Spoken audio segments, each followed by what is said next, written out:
Welcome to the Basis Point YouTube channel. We are today going to discuss the situation in Nepal, which is very alarming. Kathmandu is on fire.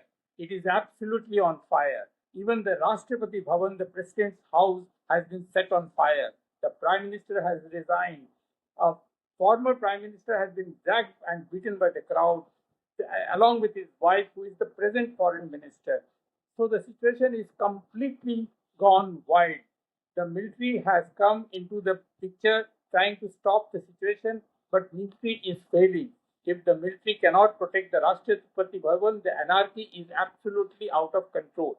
Are the boys being influenced by somebody outside, or is it completely spontaneous? Is it going to be a Bangladesh like situation where the military will try to control power, or an outsider or a politician invited by the students to become the next prime minister? We don't know. We don't know what is happening. Absolutely total anarchy, total confusion. This is not the Nepal we have known. Nepal has never seen such a situation. Nepal had a mild, very mild situation where pro-king demonstrators were trying to bring back monarchy, but looks like even that is not happening. So what is happening? What is leading to this situation? Is the people's anger over unemployment boiling over? We don't know. We have today a real good expert, Pramod Jaiswal, who is the research director of a major think tank and in Nepal, who was earlier in Delhi, a very influential, very insightful person who will tell us what is happening on the situation. Welcome, Pramod. Uh, Let us start by trying to understand what is the situation, what is happening right now. Thank you, Mr. Saibal. Thank you so much for the kind invitation. Uh, at the moment, you all are aware that more than 19 people were killed yesterday. Today, we are getting to see, hear there are more casualties from different parts. We are yet to get the final figure, but so far, when till yesterday there were 19 who were killed, more than 400 were injured in a movement that was against corruption. It started with a movement where the young people started to raise voices against corruption. They're putting videos of how the political elite, they have wonderful life, big houses, big cars, and the children have wonderful life abroad. So those were mostly portrayed on social media. And when they were doing that, the government banned the social media. So that is how it picked up. So that is the major demand. They came on the street, and there's a massive casualties yesterday, a strong use of force by the state that against the frustrated youth, and that triggered everything. So you know what happened by the end of the day yesterday, the home minister had to resign. The ban on social media was lifted, but they had new demands where they wanted the prime minister to resign, which happened very recently, and they also asked government to step down. So there are new demands that emerged today morning. Some of the demands were that they want dissolution of parliament. They want parliament resolved. They want everyone to collectively resign from the parliament. They want all those who are involved in this killing to be removed, suspended, and inquiry to be held. They also wanted uh, uh, an interim government which is led by one who is accepted by everyone, and they wanted election under the interim government as soon as possible. So these are the new demand that came today. Today was a very bad day because yesterday there was killing, and today the houses of all the uh, top leaders, you can say senior leaders, were put on fire. The airport is closed down. Parliament Is is this on is fire. this is this really spontaneous? The students are doing on their own, or is somebody instigating them from behind? Are the international forces or political forces uh, instigating the boys, or is it completely independent?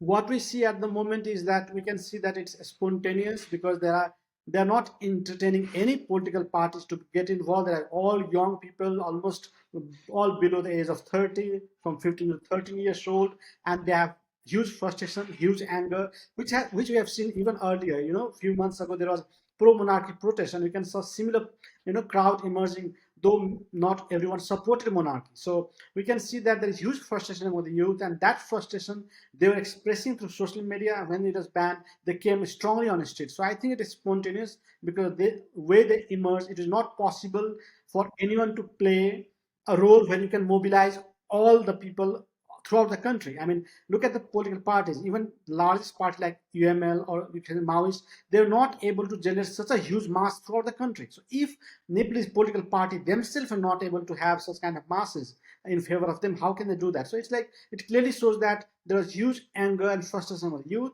All got united. They were against. They were all saying that it's for the nation, against corruption. They're not against, not for any party or against parties. So that is how it came suddenly. Is it limited to Kathmandu or spreading out to other cities in? It was in all parts of Kathmandu. The protest was announced in Kathmandu, which was very strong. But yesterday, we had protests in major cities like Pokhara, Butwal, Jhapa, Dharan, Biratnagar, Ithur. These are major cities of Nepal. And in all those places, there were not only protests, it was so strong protest that government had imposed curfew, like in Kathmandu.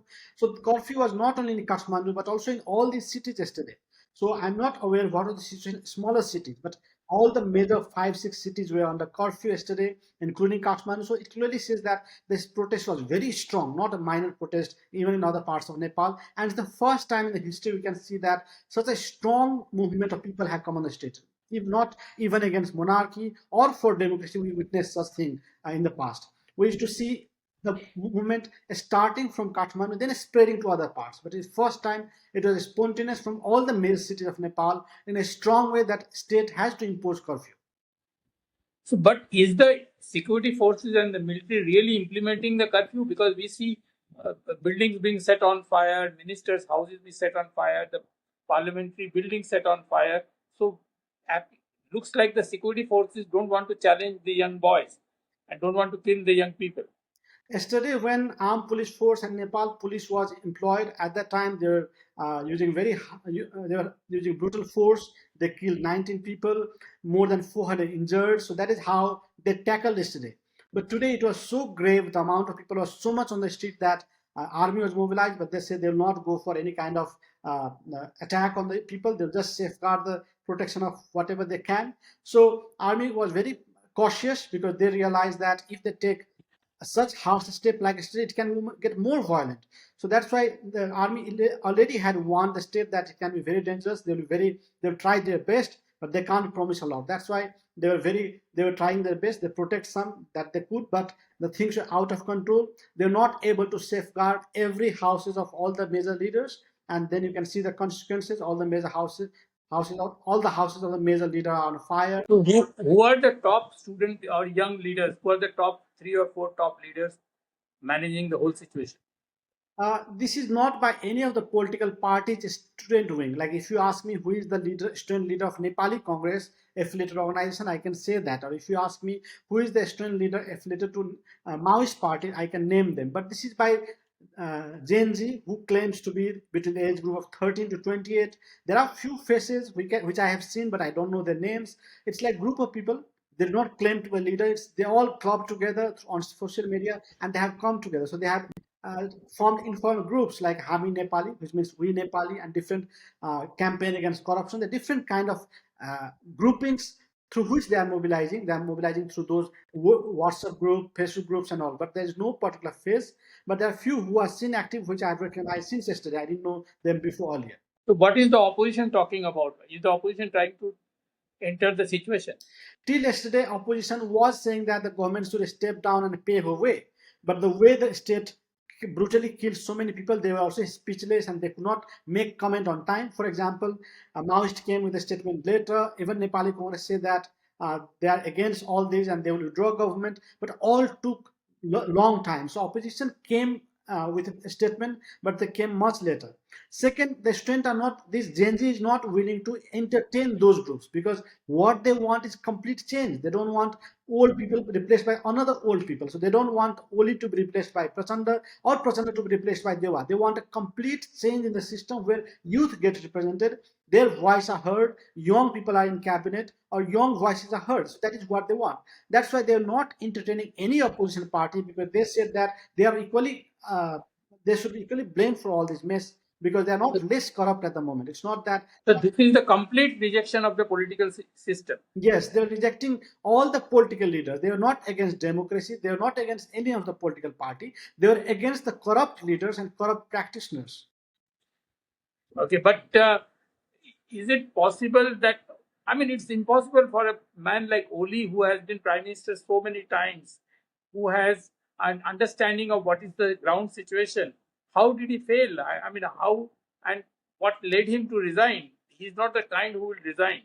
Yes, that this protest is very complicated in two sense. One is that how could the state use such a strong force, for children, young children who are 18, 15 years old, and the way they killed 20, how could they do that? Because in the history of Nepal, we have never seen such a huge number of people being, attacked in a very short, in one day. I mean, we have not seen such casualties in throughout the history, whether it's democratic movement against monarchy or any kind of movement.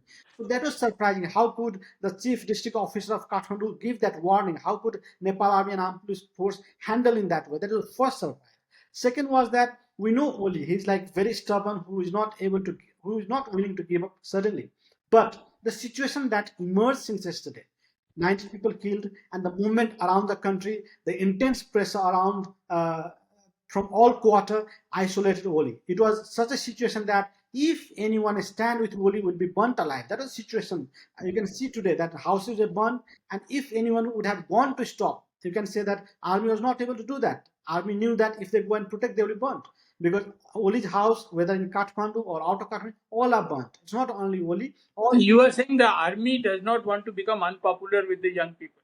That is one, but at the same time, it was beyond the control of army. I mean, they could have done that, but they would have make it far worse. Because today, if there was maybe 10-20% of the people on the street, there can be more people on the street tomorrow, and that will be beyond the control of army. So you are saying the army has taken a wise decision to stay out. Yes, in one sense, army was very wise in that taking the decision. I compliment army for that, because in Nepal, army has always taken a very wise decision in every protest. When there was monarchy, they could have stood for the king, but they stood with the people at that time, and that's why we could have a transition with not huge bloodshed. Even Is there any chance that the king be brought back into the picture? no, king is overthrown long time back. Then we got democracy and we got new king. Prachanda, Oli, and Deva were the new king. We overthrew them, so we are not getting the old king back.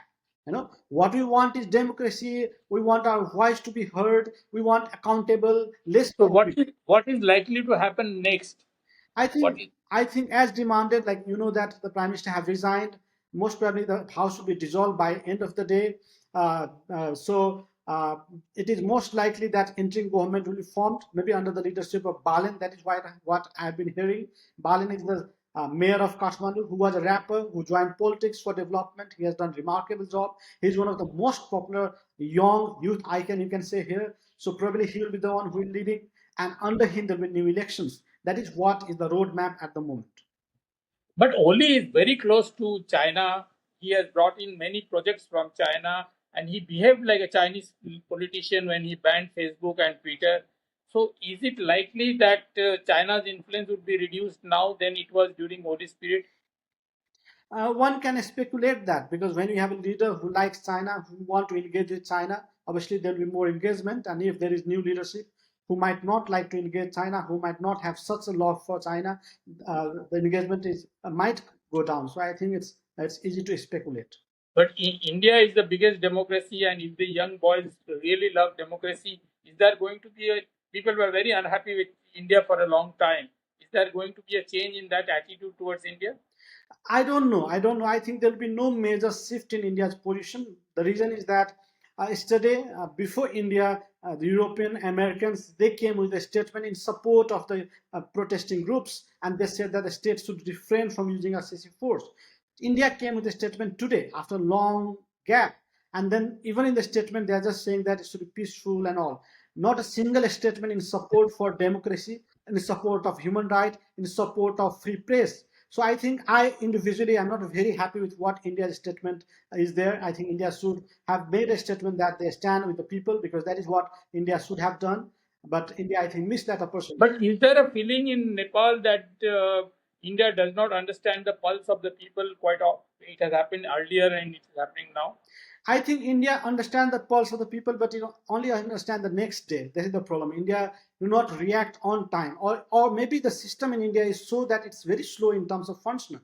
maybe European were very quick in that. So I think India might have watched by the time it goes to New Delhi and get the process thing, then comes back to Kathmandu, it might have too late. So I think India does the right things, but sometimes they do very late or they take some time to make decisions. So that is what I feel. So, But on today's note, I think India should have one statement that they support the people's aspirations for democracy, free press, and human rights should have been there.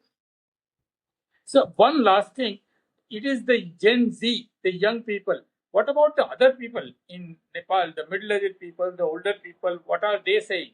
And I don't see many girls or women in the movement. What is happening? No, there are enough number of women, young women there in the group. So mostly this movement is led by Gen Z, the youth, young. But in this whole process, there are support from journalists, there are support from people from other age groups as well.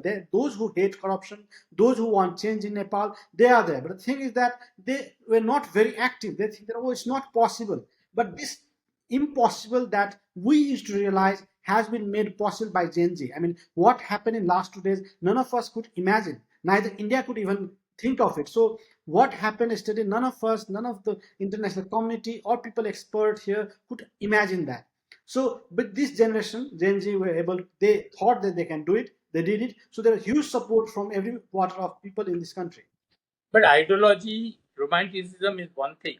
What happened in Dhaka is the young people started the movement. It was a students' movement, but it was slowly taken over by traditional politicians. That one party, Awami League, was out of power, and other parties came into the situation, and the military came into the situation. So the traditional power brokers are back in Dhaka, and not much has happened. It is hardly any different than what it was earlier.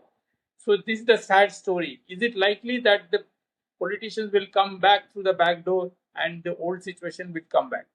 If it happens, I'll not be surprised, but I think it is less likely at the moment because even if other political parties might come, but I think it will be Rashtriya Swatantra Party, who is a new party who is strongly backed by the youth group. So maybe that party can have leverage. Maybe to some extent, maybe Maoist can say, "Oh, I'm sorry, and let's reform ourselves. We'll address your demand. We'll get young people on the front. We are ready to listen to all your demands." To some extent, they might have some concessions, but I think overall, the major parties, Nepali Congress and UML, will have a major setback. Again, in every party, the senior leaders will have no space. That is what I believe, and that is what the strength are expecting at the moment. Be it Nepali One, Congress, UML, they do not want the senior old faces to be seen again, who has served as a country and who have failed miserably to address the demand of the people. one last thing. As an independent analyst, give us an tell us what are the strong points you have already said about the movement. What are the weaknesses of the movement? What are the weak points? Because we have not seen the emergence of a real leader or three or four major leaders. Is that a weak point? Actually, if you look at movements throughout South Asia, what we see that there is huge anger among the people. People want change, and people have got that change. For example, in Colombo, they were able to change the system. In Dhaka, they were able to change the system. But what is most disheartening is that we have not got safe landing. We have not got proper transition. So that is very alarming in the region. I mean, you can look at Colombo; things are still not very, it's worrisome. Or you can look at situation in Dhaka; it's very complicated. So we are worried that tomorrow what we are doing is for the better future, for accountable government, no corruption, But it can be worse. Maybe they will not be able to deliver. So that is the biggest challenge, that whether they will have a safe landing, whether they will be able to deliver what the youth want, or they will bring the same frustration that other political parties have brought us. That is a major challenge at the moment.